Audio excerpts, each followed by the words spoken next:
大圣会会你。闹剧。 Halo, assalamualaikum teman-teman. Jumpa lagi dengan saya Ilham Baris. Selamat datang di channel Purnomo The Series. Gimana kabar kalian? Semoga selalu sehat dan baik-baik saja ya. Kali ini kita akan meneruskan merangkum animasi Shishing-chi season 5 episode 37 terbaru yang udah tayang animasinya. Setelah kemarin kita udah buat spoilernya ya guys. Dan gak usah berlama-lama lagi, langsung saja gas cuy. Kali ini Suma benar-benar akan menyerang Tathagata dengan serius. Tanpa ragu, ia pun melancarkan tebasan pisaunya kepada Tathagata. Akan tetapi Tathagata masih dengan mudahnya balik memukul Suma. Malah Tathagata pun menyuruh Suma untuk mengerahkan amarahnya. Tantangan itu membuat Suma jadi kesal. Ia pun segera meningkatkan serangannya dengan mengeluarkan jurus pembunuhan berantai Asura. Tebasan yang cepat dan brutal pun segera ia tembakkan kepada Tathagata. Tapi jelas Tathagata masih dengan lihainya menghindari serangan-serangan dari Suma. Hal itu tampaknya benar-benar memancing emosi Suma. Api tempur merahnya kini mulai terbakar dari tubuhnya. Kekuatan Suma pun langsung melonjak secara signifikan. Dan tanpa basa-basi, Suma pun segera menyerang dengan sangat membabi buta. Tathagata pun mulai waspada dengan peningkatan kekuatan Suma kali ini. Tathagata pun dengan sikapnya segera menangkis semua serangan Suma. Pertarungan pun mulai jadi sengit. Akan tetapi Suma pun tak mau menyerah begitu saja. Ia pun kini benar-benar akan mengeluarkan kekuatan pamungkasnya. Seketika muncul aliran listrik yang deras dari kobaran api tempur di tubuhnya. Dan dengan segala kekuatannya, Suma pun kini mulai menembakkan kedua pisaunya. Pisau yang telah terbakar oleh api merah itu kini berputar dengan sangat gila seperti gasing. Dan secara instan jumlahnya menjadi banyak tebasan. Tebasan itu segera menyerbu Tathagata. Hal ini membuat Tathagata tak mempunyai celah, sehingga memaksa Tathagata untuk segera merilis perisai cahaya Buddha. Bola cahaya terang pun meledak, disertai dengan gerakan lincah Tathagata yang memblokir seluruh serangan-serangan combo dari Suma. Dan kini serangan Suma yang telah terblokir membuat kedua pisaunya pun terbang kembali ke tangannya. Suma pun tak mau menyerah begitu saja. Akan tetapi dengan cepat Tathagata pun mengunci gerakan Suma dan melumpuhkannya. Suma pun kini jadi tak berdaya ketika Tathagata dengan cepat menghempaskan pisau Suma dan memojokkan Suma. Tathagata pun tanpa pikir panjang segera melancarkan pukulan Buddhanya. Dan yang ternyata Tathagata seperti yang kita tebak, ia pastinya tak akan membunuh Suma. Sebaliknya, pertengkaran mereka ini digunakan Tathagata untuk memberikan pelajaran kepada Suma. Tathagata pun langsung menjelaskan bahwa dengan amarah asuranya, memang kekuatan Suma akan meningkat pesat. Akan tetapi, bersamaan dengan itu, kesabaran dan ketenangan Suma akan menghilang. Sehingga Tathagata mengaku sangat mudah untuk menemukan kelemahan dari Suma. Mendengar hal itu, Suma pun jadi terkejut. Amarahnya pun kini dengan cepat mereda. Ia pun jadi berpikir kembali tentang semua ilmu yang selama ini ia pelajari dari Tathagata. Sambil mengambil pisau Suma, Tathagata pun lanjut mengatakan bahwa benar bahwa Suma harus berjuang untuk bangsanya. Akan tetapi, langkah yang terbaik untuk saat ini, Suma harus tetap tenang. Karena jika Suma membuang-buang waktu seperti itu, maka hanya akan menyebabkan lebih banyak bangsanya mati dengan sia-sia, ucap Tathagata sambil memberikan kembali pisau itu kepada Suma. Suma yang telah kembali kepada akal sehatnya pun kini hanya bisa bertanya-tanya apa yang harus dilakukannya. Tathagata pun segera menenangkan Suma dan mengatakan bahwa yang harus Suma lakukan adalah jangan terlalu banyak berpikir. Dan tiba-tiba saja dari atas langit kini muncul ayah Suma yang sedang menunggangi kendaraannya. Kedatangan sang Raja Gila itu membuat Suma dan Tathagata sangat terkejut. Raja Gila kini segera mendarat dengan dingin di hadapan mereka berdua. Dengan tatapannya yang tajam, ia pun mengatakan kalau Tathagata memang benar-benar mempunyai kemampuan untuk menyelamatkan Suma. Akan tetapi, apakah Suma saat ini benar-benar mempunyai kesempatan untuk hidup? Karena harusnya yang hanya berhak mengambil keputusan adalah parlemen Asura. Raja Gila pun dengan tegas menyuruh Suma untuk kembali pulang bersamanya. Jelas Suma tak punya pilihan lain. Dia harus menuruti apa yang dikatakan oleh ayahnya. Suma pun hanya bisa menunduk dan akan melangkahkan kakinya menuju ayahnya.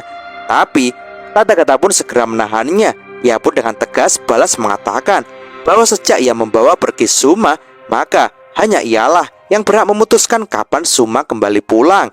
Hal itu jelas membuat Raja Gila pun jadi merasa kesal. Ia adalah sang Raja Asura. Ia tak akan membiarkan seseorang pun ikut campur dalam urusan Asura, termasuk Tathagata. Dan tanpa pikir panjang, Raja Gila pun langsung melayangkan tebasannya. Raja Gila kini telah memutuskan bahwa masalah ini hanya bisa diselesaikan dengan pertarungan. Tathagata pun kini mulai waspada, karena menurutnya dengan bertarung dengan Raja Gila saat ini, maka itu hanya akan membuat medan peperangan semakin memanas. Tapi di saat Tathagata masih berpikir keras, Raja Gila kini sudah terburu melesat untuk melayangkan pedang iblisnya. Jelas Tathagata kini tak punya pilihan lain. Cahaya emas Buddha pun segera ia salurkan ke kedua tangannya. Tathagata benar-benar tak bisa meremehkan serangan Raja Gila ini. Dan di saat mereka berdua hampir saja berbenturan, tiba-tiba saja sebuah tongkat emas legendaris raksasa kini menghantam tanah di situ dengan keras. Jelas kedatangan itu membuat kejutan luar biasa, karena itu adalah Sun Wukong, sang Raja Kera MC kita guys. Sun Wukong dengan percaya diri di pucuk tongkat ruyinya dan segera menyapa semua yang ada di situ. Rasa keheranan dan keterkejutan kini sangat nampak di wajah Raja Gila, Tathagata dan Suma. Jelas hal itu disebabkan oleh Sun Wukong yang kali ini datang dengan wujud yang berbeda dari sebelumnya. Sun Wukong pun dengan pedenya mengatakan kalau memang ia telah kembali ke wujud aslinya yang gagah dan tampan. Sun Wukong pun tanpa ragu kini menjulurkan tongkat emasnya kepada Raja Gila agar Raja Gila memenuhi janjinya di waktu itu. Di mana saat itu, saat Sun Wukong mengambil pedang surga di reruntuhan Asura, Raja Gila menantang Sun Wukong untuk kembali menantangnya setelah Sun Wukong menjadi lebih kuat di masa depan.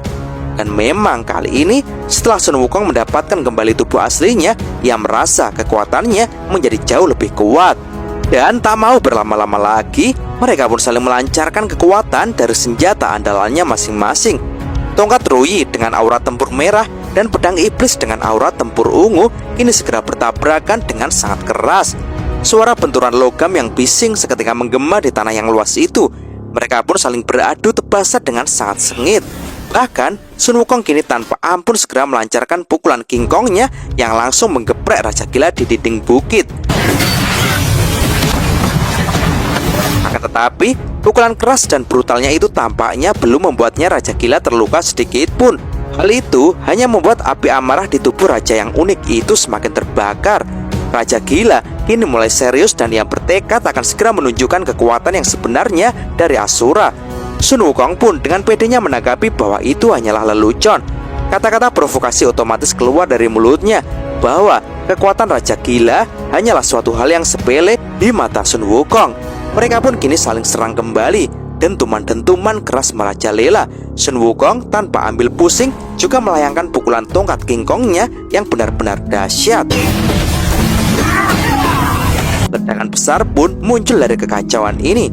Tapi segera Wukong pun jadi sedikit terkejut karena ternyata Raja Gila masih sanggup menangkis pukulan andalan Wukong ini. Amarah Raja Gila pun kini menjadi semakin meningkat. Tebasannya kini menjadi semakin brutal. Dengan beringas, ia bertekad akan menekan Wukong. Hal itu tampaknya disadari oleh Wukong. Terbukti Sun Wukong tampaknya mulai bekerja lebih keras untuk menghadapi serangan-serangan itu. Tapi jelas Sun Wukong tak gentar sedikit pun. Dia dengan entengnya memancing Raja Gila dengan terus mengejek Raja Gila agar Raja Gila mengerahkan kekuatan penuhnya. Pertarungan pun semakin sengit. Sun Wukong kini juga tak bisa main-main lagi. Ia pun kini dengan riang mengeluarkan salah satu jurus andalannya lagi, yaitu jurus memperbanyak diri. Seketika tubuh Wukong kini menjadi 6. Dan tanpa ragu lagi, kelima tubuh Wukong itu segera menyerbu Raja Gila. Pertarungan kini menjadi semakin seru. Serangan bertubi-tubi Wukong tampaknya kini benar-benar membuat Raja Gila bekerja keras. Menghadapi hal ini, Raja Gila pun dengan cepat memutar tebasannya seperti gasing. Dan tak menunggu lama, serangan itu mampu menghabisi seluruh tubuh bayangan Wukong. Tapi hal itu segera dimanfaatkan Wukong untuk diam-diam menebas Raja Gila dari belakang. Dan tak disangka, tubuh Raja Gila ternyata sangat kuat, sehingga pukulan keras Wukong tak mampu untuk melukainya sedikit pun. Hal itu jelas cukup mengejutkan Wukong. Apalagi tiba-tiba saja Raja Gila yang semakin kesal kini amarahnya semakin terbakar dan balik menyerang Wukong dengan tebasan-tebasan yang rapat dan dahsyat. Tebasan-tebasan itu cukup untuk membuat terlempar mundur. Bahkan kali ini, tanpa mengayunkan kedua pedangnya, tubuhnya terus menembakkan tebasan-tebasan yang liar. Tapi Wukong yang juga mempunyai tubuh abadi tampaknya tak jadi masalah dengan itu. Justru Wukong pun semakin tertantang dan ia terus memprovokasi Raja Gila dengan mengatakan kalau Raja Gila saat ini belum menunjukkan kekuatannya yang sebenarnya. Dan benar saja, Raja Gila pun tampaknya kini benar-benar marah. Matanya kini jadi sangat dingin, dan dengan sekuat tenaga, ia pun segera mengerahkan kekuatan aura Asura yang sangat besar. Kekuatan itu membentuk bola ungu yang besar. Wukong yang telah terjebak masuk kini sangat kaget, karena tiba-tiba saja ia merasakan tekanan berat yang luar biasa. Ia saat ini benar-benar tak bisa menggerakkan tubuhnya sama sekali, seolah-olah ada tekanan paksa yang tak kasat mata. Dan memang ini adalah kekuatan unik andalan dari Raja Gila, di mana kekuatan itu akan membekukan lawan seolah-olah waktu menjadi berhenti. Raja Gila pun mulai berjalan mendekati Wukong, dan dengan bengisnya ia mengatakan kalau kecepatan Wukong tak akan ada gunanya di hadapan kekuatan absolutnya. Raja Gila pun dengan brutal langsung menembakkan tebasan-tebasan yang membabi buta. Wukong yang tak bisa bergerak jelas terkena telak oleh serangan itu. Tubuh Wukong kali ini benar-benar digempur habis-habisan oleh Raja Gila. Ledakan-ledakan itu pun terasa kuat hingga radius beberapa kilometer. Suma jadi ketakutan melihat kekuatan ayahnya, di mana kekuatan seperti ini bahkan ketiga Raja Asura lainnya tak akan mampu menahannya. Akan tetapi menurut penilaian Tathagata bahwa saat ini Sun Wukong baru saja akan bertindak serius. Terlihat Raja Gila pun kini menebas dan mendorong Wukong dengan sangat kuat. Wukong pun hanya bisa berteriak kesakitan. Tapi tak disangka guys, tiba-tiba saja ekspresi Wukong berubah drastis menjadi senyuman mengejek, dan ia mengatakan kalau tubuh King Kong tak akan bisa dihancurkan. Dan tiba-tiba dengan tubuh kera raksasanya, kini Wukong benar-benar mengempaskan Raja Gila. Setelah itu, Wukong pun mendarat dengan santai sambil memutar-mutarkan tongkatnya. Tubuhnya juga masih utuh dan tak mengalami luka sama sekali. Raja Gila cukup terkejut dengan hal itu. Ia pun jadi bertanya apakah ini merupakan kekuatan Wukong yang sebenarnya. Tapi dengan entengnya, Wukong menjawab kalau saat ini ia hanya mengeluarkan 10% dari kekuatannya. Malah, Wukong menantang balik agar Raja Gila segera mengeluarkan seluruh kekuatannya. Raja Gila pun jadi tambah emosi. Tanpa basa-basi, ia pun segera melesat maju. Dan lagi-lagi, tabrakan kedua senjata pun kini terdengar sangat nyaring. Saat ini, mereka benar-benar saling memukul dengan sangat sengit. Suma dan Tathagata pun cukup takjub dengan duel kedua sosok kuat itu. Mereka bisa merasakan kekuatan serangan dari Raja Gila perlahan-lahan meningkat. Dan benar saja, Wukong pun perlahan-lahan mulai kewalahan menangkis tebasan yang begitu kuat dari Raja Gila. Hingga akhirnya Raja Gila benar-benar tak mau main-main lagi. Ia lalu memutarkan tubuhnya seperti gasing untuk mengeluarkan tebasan amarah Asura. Seketika kini muncul sosok naga Asura yang siap melumat Wukong. Melihat hal itu, bukannya merasa takut, Wukong malah merasa sangat senang. Ia pun juga tak mau kalah dan segera mengeluarkan jurus spesialnya. Tongkat Ruyi-nya ia lemparkan ke atas langit. Seketika tongkat itu berubah menjadi tongkat dewa yang sangat besar dan berjalan turun. Wukong pun lalu mengangkat tangannya dan berteriak, "Kekuatan tongkat emas tanpa akhir." Tongkat raksasa itu kini meluncur dan mulai beradu dengan naga Asura. Tabrakan pun pecah dan mereka saling dorong-mendorong. Tapi tak hanya itu, dari atas langit kini muncul beberapa tongkat emas raksasa lagi yang akan menghujam Raja Gila. Getaran pun semakin hebat. Semua pun merasa kalau itu adalah kekuatan yang sangat menakutkan. Tathagata pun jadi bertanya-tanya, apakah kedua sosok itu benar-benar akan bertarung sampai puncaknya. Dan tiba-tiba saja Raja Gila yang murka kini mulai menebas tongkat emas Ruyi Wukong satu persatu. Tanpa ampun, ia menghancurkan tongkat Ruyi yang datang padanya. Tapi tiba-tiba saja tak disangka Sun Wukong datang dari sisi lain dan memukul Raja Gila dengan sangat kuat dan mendorongnya hingga menghantamkan Raja Gila di dinding bukit di situ. Kali ini Raja Gila benar-benar dipukul telak oleh Wukong. Tapi tak disangka sekali lagi Raja Gila masih mampu untuk bangkit lagi. Ia pun segera mendarat ke tanah dengan keras. Sementara Wukong ini dengan santainya menantang Raja Gila untuk segera maju lagi. Jelas provokasi itu membuat Raja Gila tanpa ragu untuk segera melesat maju. Keduanya kini melesat maju dan mereka pun kini segera bertabrakan dengan keras. Tabrakan kali ini menimbulkan ledakan yang lebih besar dari yang sebelumnya. Sejauh ini pertempuran mereka masih berakhir imbang. Dan sampai kapan mereka akan bertempur? Oke guys, cerita pun bersambung. Oke teman-teman, terima kasih sudah nyimak alur cerita kali ini sampai habis. Semoga teman-teman terhibur. Jangan lupa terus dukung channel ini agar terus berkembang ya. Dan sampai jumpa di episode selanjutnya. Assalamualaikum warahmatullahi wabarakatuh.